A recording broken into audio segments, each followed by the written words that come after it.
Saúde não é apenas ausência de doença, é muito mais do que isso, é um estilo de vida. E hoje estamos aqui no nosso programa da Jovem Pan para ficar bem, sempre falando sobre informações de saúde, qualidade de vida, longevidade saudável. Eu sou o Thiago Vilela, fisioterapeuta e também profissional de educação física, e eu estou aqui acompanhado do meu grande amigo e também xará. Eu sou o Thiago Veiga Jardim, médico cardiologista, e a ideia é sempre trazer informação de qualidade, com muita praticidade, objetividade, com convidados que têm a prática pautada pelo nosso pensamento, que é medicina baseada em evidência, ciências, sempre muita informação de qualidade. E hoje não é diferente, e a gente tem aqui hoje o Dr. Iron Dangoni, que é médico neurologista formado pela Universidade Federal de Goiás, com residência em neurologia pelo Hospital Israelita Albert Einstein, e ele vai estar falando com a gente sobre demências. Dr. Iron, muito obrigado por aceitar o convite, dedicar o seu tempo aí ao nosso programa. É uma honra ter você aqui com a gente. Thiago, prazer todo meu, prazer estar aqui com vocês. Acho que vai ser uma discussão bem rica. Maravilha, Iron. Obrigado mais uma vez pela sua presença. Iron, então vamos lá. Essa é uma palavra forte, né? Demências. Eu queria que você começasse apresentando para o nosso público o que são o que é demência de fato, né? E quais são as principais demências hoje presentes, né, nas pessoas. Isso que você falou já é bem interessante, porque a palavra demência é forte, né? Ela já traz estigma, já traz medo. As pessoas já pensam no alemão, então já fica uma coisa ali, fica um estigma, fica todo... Não podemos falar sobre isso, né? E a demência, querendo ou não, é uma entidade, é uma doença que existe. E os esquecimentos, eles acontecem, só que quando tem esquecimentos e alterações cognitivas importantes o suficiente para ter perda funcional, ou seja, o paciente não consegue mais fazer aquilo que ele fazia no dia a dia, ele não tem as atividades da rotina dele fazendo normalmente, a gente já começa a ter um quadro de demência. Então, nem todo paciente que esquece, ele vai ter um quadro de demência. E, inclusive, quando a gente fala muito sobre diagnóstico precoce, a gente vai conversar mais sobre isso, a gente tem muitos pacientes que chegam no consultório nessa fase pré-demência, e é onde a gente tem que intervir. Que em alguns casos, na verdade, vários casos, a gente consegue intervir a ponto de deixar não evoluir, ou pelo menos estabilizar, ou tornar a evolução mais lenta, né? E, Iron, então, assim, quais seriam as principais demências, as mais comuns, as que a gente vai ver com mais frequência aí no dia a dia da população envelhecendo? Quando a gente fala de demência, a primeira que vem na cabeça para todo mundo, né, o pessoal da saúde, leigo, ou que trabalha com isso, é a doença de Alzheimer.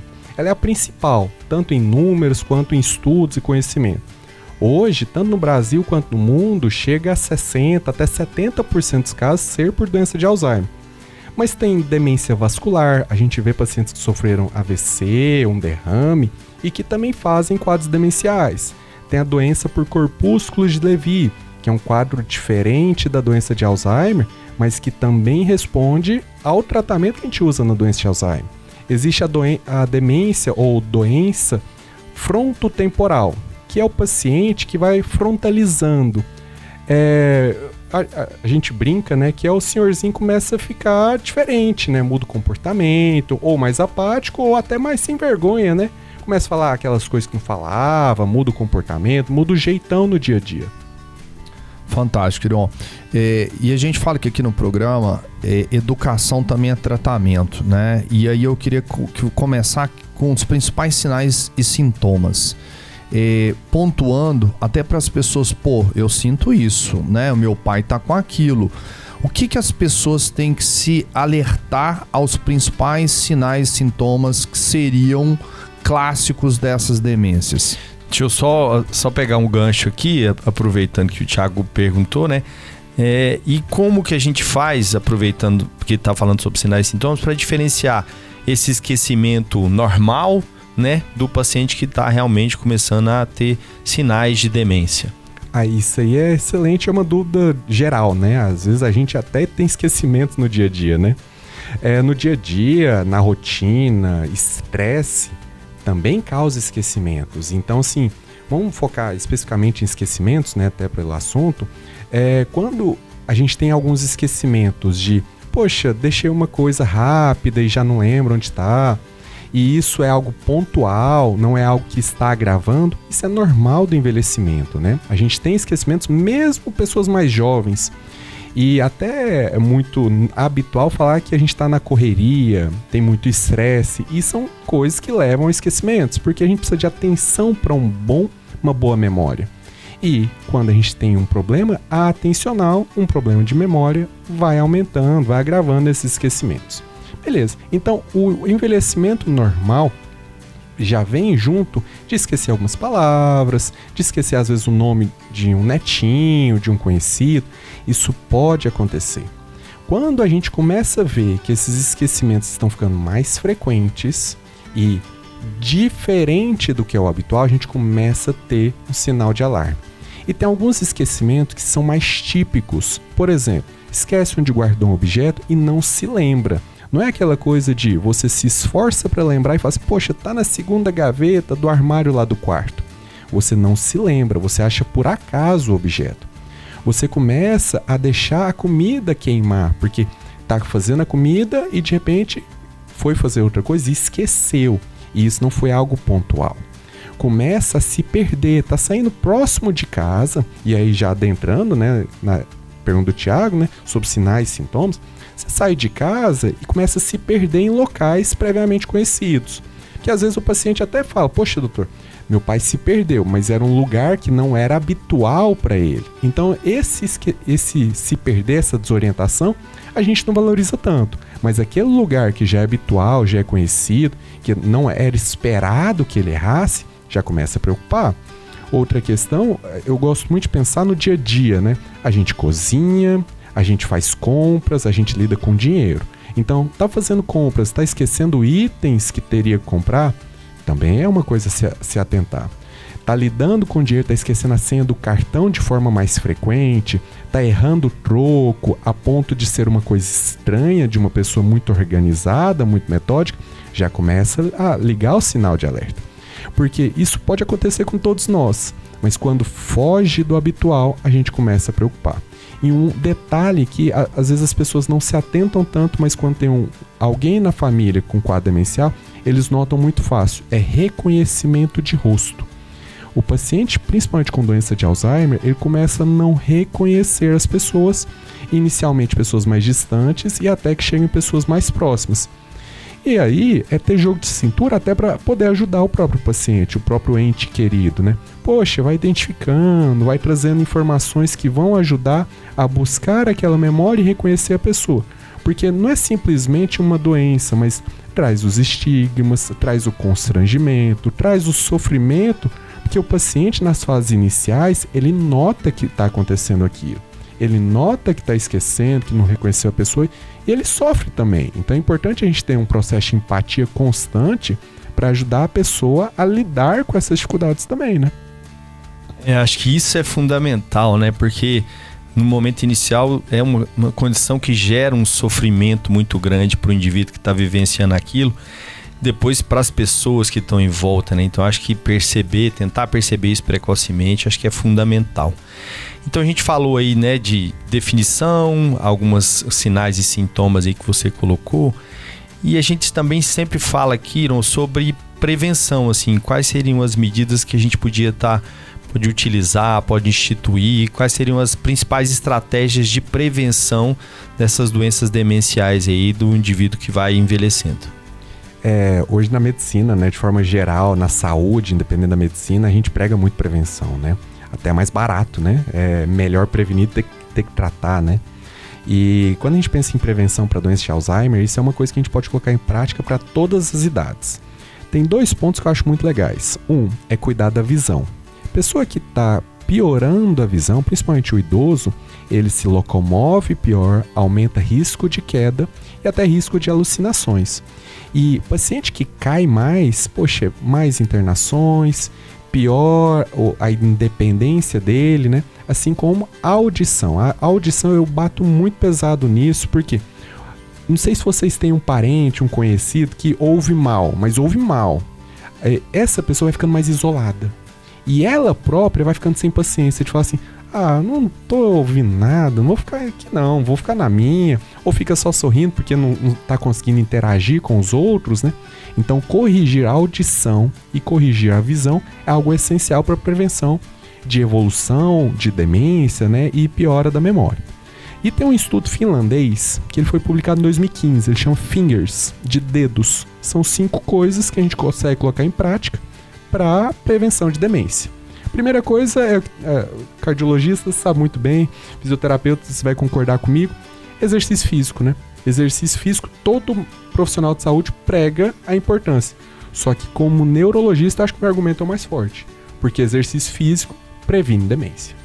E de todas as medidas de prevenção, é o que tem maior robustez, é o mais forte na literatura como medida para prevenção de demência. Segunda coisa é a alimentação saudável, o que também todo profissional de saúde prega sobre isso. Só que para a memória, para o cérebro, uma alimentação principalmente da dieta do Mediterrâneo, que tem mais frutas, verduras, oleaginosas, azeite, castanhas, peixe branco, que tem muito ômega 3, né? E controle de riscos cardiovasculares, controlar a pressão, diabetes, colesterol, obesidade, sedentarismo, não fumar, não beber em excesso. Beleza. Quarta coisa é convívio social. Isso eu gosto muito. A pandemia atrapalhou muito a memória dos idosos, a memória da população. E naquele momento foi um mal necessário, mas não vou entrar nesse mérito, eu acho que é muito mais a questão do isolamento e do convívio. Eu gosto de um exemplo seguinte. Pensa assim, vocês dois, os dois Thiagos, pensa nas coisas que vocês no dia a dia, quando encontram, vocês vão conversar, vocês vão ter algumas coisas em comum, coisas que um sabe que o outro gosta, e vão ter alguns assuntos. Aí vocês vão para casa e encontram a cônjuge. E aí troca ideia sobre outras coisas, beleza. Aí vai pro trabalho, encontra com o pessoal do trabalho e tem outros assuntos, assim como de um hobby, com alguns amigos mais antigos. Então a gente vai estar acessando memórias diferentes. A gente vai estar estimulando o nosso cérebro de forma diferente. Quando a gente tem um leque menor, a gente tem convívio social pior, a gente vai estar acessando menos memórias e vai estar estimulando menos o cérebro. E o quinto ponto dos Fingers, né, o quinto fator, é o estímulo cognitivo. É o tal do jogo da velha, palavra cruzada. Eu confesso que eu não gosto, porque eu acho chato. Mas tem gente que gosta, e ok. Para mim, o melhor estímulo cognitivo é aquele que a pessoa vai fazer. Por que eu tô falando isso? Porque se fala pra mim, olha, você tem que jogar jogo da velha, eu vou jogar hoje, semana que vem, depois eu paro. Porque eu não tenho tanto apreço, né? Então, o estímulo cognitivo importante é aquele que a pessoa vai fazer. Então, é entender dentro do nicho, dentro do mundo do paciente, da pessoa, aquilo que ela vai fazer sempre. E aí uma coisa que eu acho que é bom para todo mundo, leitura, que você vai estar aprendendo sempre algo novo, sempre vai estar estimulando o cérebro. E aí eu gosto de 2 estímulos. Dentro da área da pessoa, por exemplo, aqui a gente está falando sobre saúde, então é um estímulo cognitivo, né? A gente está dividindo experiências, trocando ideia. Então isso é um estímulo cognitivo, mas dentro do nosso nicho, dentro daquilo que a gente gosta. Então o aprendizado é mais fácil. O outro estímulo é algo totalmente fora. Olha, eu nunca aprendi a falar alemão, então vou aprender uma língua nova. O aprendizado desse estímulo diferente, que a gente não tem domínio, não é o nosso habitual, ele é mais difícil, mas também é importante, porque aí você vai estar estimulando mais plasticidade e a formação de novas memórias, e consequentemente é uma excelente ferramenta para prevenção para doenças de Alzheimer e demências. Fantástico, né? A gente fala muito isso do exercício também, né? Para ter uma prática constante, faça aquilo que você goste, que aí é mais fácil você ter uma aderência. Bom, Iron, vamos falar agora sobre diagnóstico, né? A importância, em primeiro lugar, do diagnóstico precoce e o que existe hoje de exames e avaliações que são utilizados para fechar esse diagnóstico de uma demência. Bacana. Acho que, como a maioria das doenças, primeira coisa para um bom diagnóstico é passar com o médico e fazer avaliação com anamnese, exame físico, porque existem muitos exames que vão ajudar? Vão. Mas se a gente não sabe por que pediu, interpretar aquilo é muito difícil, né? Então tem que ter um embasamento do porquê pedir aquele exame. Então o exame não é para todo mundo. E aí, para o diagnóstico, especificamente doença de Alzheimer, parte dessa anamnese, dessa consulta, dessa avaliação cognitiva. Depois disso, a gente vai ter exames complementares, que a gente tem exames estruturais, como tomografia e com mais precisão a ressonância. Vai ter exames funcionais, que vai ver não só a estrutura do cérebro, não vai ver a anatomia apenas, mas o funcionamento. E aí a gente tem os exames como o PET e o SPECT. Aqui em Goiás, que é onde a gente está falando, a gente não tem exames funcionais específicos como o PET amiloide, que já existe em São Paulo, existe no Rio Grande do Sul, e que ajuda ainda mais nessa investigação, mas é bom a gente saber que existe a disponibilidade, assim como do PET tal, que hoje é apenas para pesquisa. E existem os biomarcadores. Os biomarcadores, hoje, eles ajudam muito nessa investigação, porque em alguns casos, eles ajudam inclusive a bater o martelo. Olha, isso aqui é doença de Alzheimer, isso aqui não é doença de Alzheimer, isso aqui sugere outra doença. E os biomarcadores podem ser coletados no líquor, através de uma punção lombar, e esse já é consolidado, a gente já usa isso bastante, e no sangue, mas no sangue ainda não totalmente consolidado no Brasil. Então esse ainda tem muitos estudos para a gente avançar e nos próximos anos ter uma disponibilidade e um uso mais assertivo.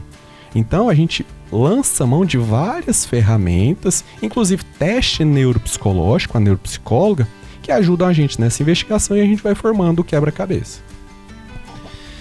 E tratamento, Iron, assim, a gente também tem um certo conceito, né, de que é uma doença progressiva, essas demências são progressivas, não tem o que fazer, o tratamento não adianta nada.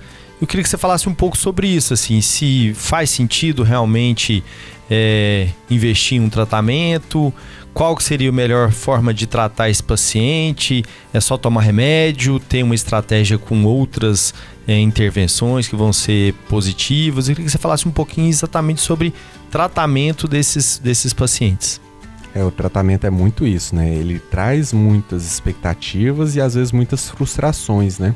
A gente vê muitas medicações que não tem o efeito que a gente espera, não tem um efeito modificador de doença, não tem um efeito curativo, não tem um efeito que estabiliza a doença, né? Até então, a gente sempre usou medicações que a gente vai aumentar o neurotransmissor, ou seja, a gente usa uma medicação para aumentar a acetilcolina e, consequentemente, melhorar a memória. Beleza. É uma forma, acho que, mais fácil da gente entender. Então, a gente usa alguma medicação para aumentar a dopamina e melhorar a atenção. A gente usa uma medicação para controle de comportamento. Então, todas essas medicações são medicações sintomáticas, né? Elas ajudam a melhorar os sintomas, principalmente, mas não são medicações que agem diretamente na doença. E essas medicações têm que ser usadas. A gente tem isso, tem que lançar mão delas, então o tratamento é importante. Até para a qualidade de vida do paciente, e não só isso, da família. Porque muitas das vezes acaba que causa constrangimento, dá um trabalho, causa dificuldades, até para o cuidado, né? Então esses tratamentos também são importantes. E esse tratamento medicamentoso sintomático. Outra questão é o tratamento multidisciplinar. Esse eu acho que é essencial, porque é um paciente que precisa estar fazendo reabilitação cognitiva, precisa estar em estímulo com terapeuta ocupacional para tornar a vida dele mais acessível, melhorar a funcionalidade. Tem que ter um acompanhamento com nutricionista, porque, como eu disse, a alimentação é um fator de prevenção e com a idade e até a perda de mobilidade, a gente vai perdendo proteína, né? Então, o aporte calórico e proteico é essencial. Beleza. E aí, dentro disso, exercício físico com um profissional também capacitado é essencial. Também para estímulo cognitivo, para estímulo físico, para o metabolismo, para o corpo estar sempre em movimento.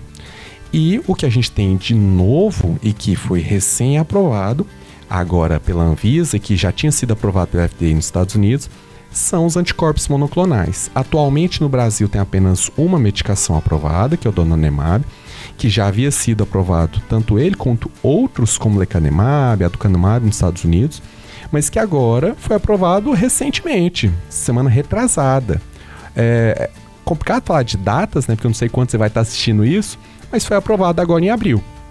E aí, é uma medicação que é feita na veia e é um anticorpo monoclonal anti-amiloide.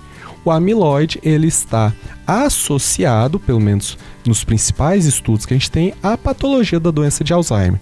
E a promessa é a redução desse amiloide e uma redução na progressão da doença, e os estudos trazendo uma melhora na evolução em até 35% em relação a alguns sintomas cognitivos. É algo que a gente ainda tem muita esperança, mas muita insegurança. Então, assim, tem que ser individualizado com um médico capacitado na área, porque, assim, é uma medicação que promete muito, sim, bacana, uma medicação de alto custo, mas que tem que ser bem indicado, não é para todo mundo. Existem riscos que os estudos já comprovaram que vêm com essas medicações, como, por exemplo, um edema cerebral, um sangramento. E assim, por mais que assuste, eu acho que é importante a gente conversar, porque medicações assim mexem com a esperança, mexe com a vontade. Poxa, será que agora tem algo que vai tratar, que vai curar, que vai melhorar? Então, assim, tem que ser individualizado, tem que ser bem indicado. Fantástico. Iron, eu vou falar um pouco agora de família em dois sentidos, né? O primeiro sentido é se existe algum fator genético hereditário, né? E depois eu queria que você comentasse também da importância do envolvimento da família como parte do tratamento, dos cuidadores, porque a gente sabe que existem algumas fases, né, da evolução da condição da demência que esse paciente, essa pessoa, ela precisa muito desse suporte familiar. Então, vamos por partes. Em relação à questão genética, quando a gente tem pacientes com doença de Alzheimer que iniciam de forma mais típica, ou seja, com mais de 65 anos, o fator genético ele não é tão importante.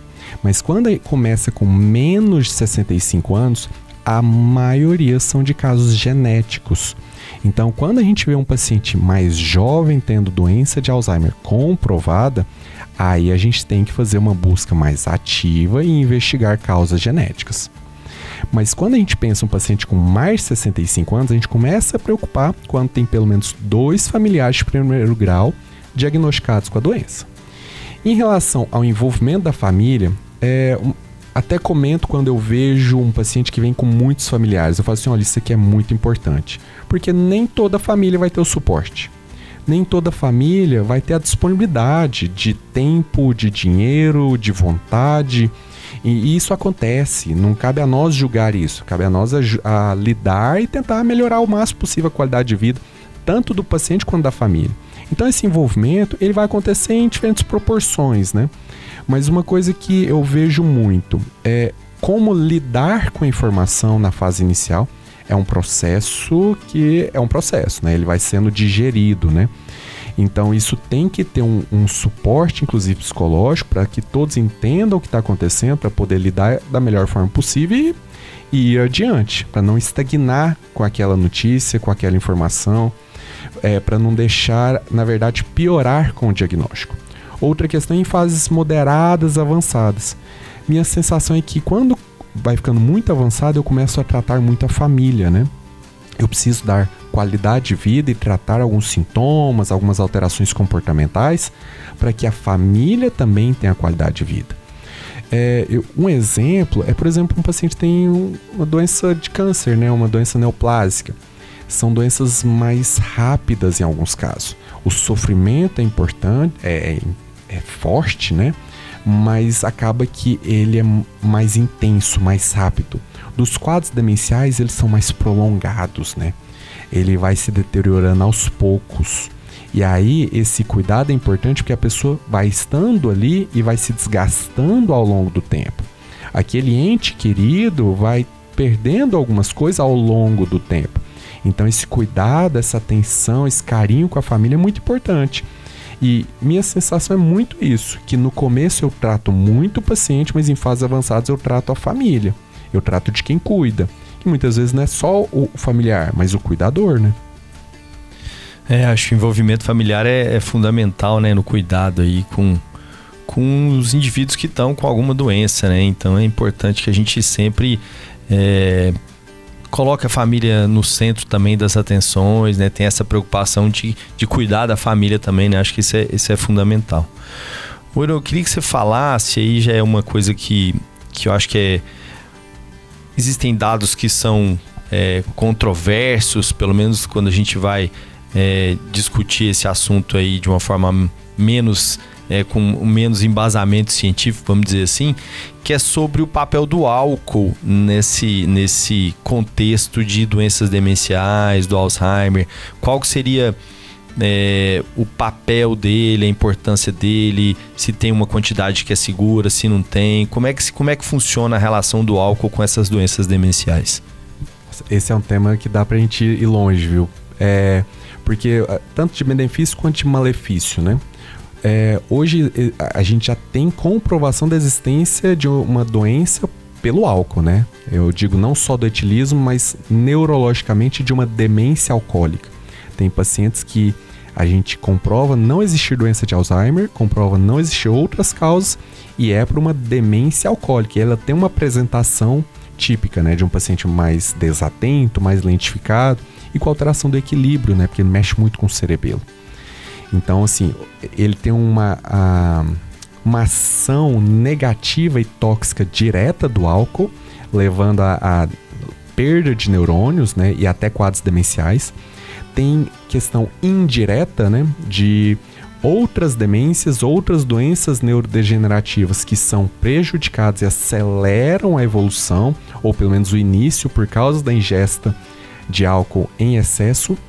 E em contrapartida, a gente tem benefícios, né? A gente sempre tenta ter muita cautela na hora de orientar sobre a possibilidade de ingesta de álcool, porque depende do bom senso, e o bom senso é algo muito perigoso. Então, assim, o que a gente já vê é que, por exemplo, uma taça de vinho tinto, e uma taça não é uma taça cheia, né? É uma taça rasa, tem benefícios antioxidantes, inclusive de prevenção de quadros demenciais, com benefícios comprovados. Só que a questão é que não passar disso, né? É a gente não ter o excesso disso, não usar de forma até recreativa, só que em excesso, porque ele tem um benefício, mas de forma comedida. Fantástico. E eu vou ir para nossa última pergunta, né? Puxando um pouco desse gancho, né, do Thiago falando do álcool. Existem algumas, né, suspeitas também de algumas doenças metabólicas como obesidade, né? Então eu queria que você falasse também dessa relação, se existe de fato, não só a obesidade, mas o diabetes são fatores de risco, que são fatores de risco que a gente sabe que são possivelmente modificáveis, né? O que você me fala sobre isso, Iron? Hoje a gente tem muito do diabetes, do colesterol, da obesidade estarem associados como fatores de risco para doenças cardiovasculares. E para o cérebro não é diferente. Para o cérebro a gente tem tanto grandes vasos quanto pequenos vasos. Os pequenos vasos eles sofrem muito com esses fatores de risco, como o colesterol, as plaquinhas de ateroma, a diabetes, a obesidade cada vez vista mais como uma doença com várias apresentações, né? Acho que o Thiago pode até falar disso melhor que eu, mas que ele está diretamente associado como um fator que a longo prazo vai ter pior desfecho, vai acelerar o processo e está diretamente associada a quadros demenciais. Então a gente vê que pacientes que tratam e cuidam e mantêm controlado colesterol, diabetes, obesidade e até a pressão alta, eles têm uma melhor evolução, têm menor perda neuronal e menos lesões de pequenos vasos, que são os mais acometidos por esses fatores de risco. Iron, então a gente está chegando aí perto do fim. E uma coisa que a gente sempre pede para os nossos convidados é deixar uma mensagem final aí para quem estiver assistindo o nosso programa. Te agradecer, né, pelo seu tempo, pela sua disponibilidade, de ter aceitado aí nosso convite. Acho que foi sensacional e que você deixasse uma mensagem aí para quem estiver ouvindo em relação às demências, né? O que a gente pode ter como mensagem final. Acho que a mensagem importante é que existem diversas formas de prevenção, existem diversos fatores de risco que são evitáveis e controláveis, e os quadros demenciais, quando chega em estágios iniciais de esquecimento, sem perda funcional, é um momento muito importante para a gente intervir, porque ali não é um ponto final. Na verdade, é um momento que a gente pode mudar a história e evitar um desfecho negativo. Então, a gente tem que pensar sempre em diagnósticos precoces, intervenções precoces e uma prevenção em todas as idades. E muito obrigado, um prazer estar aqui com vocês.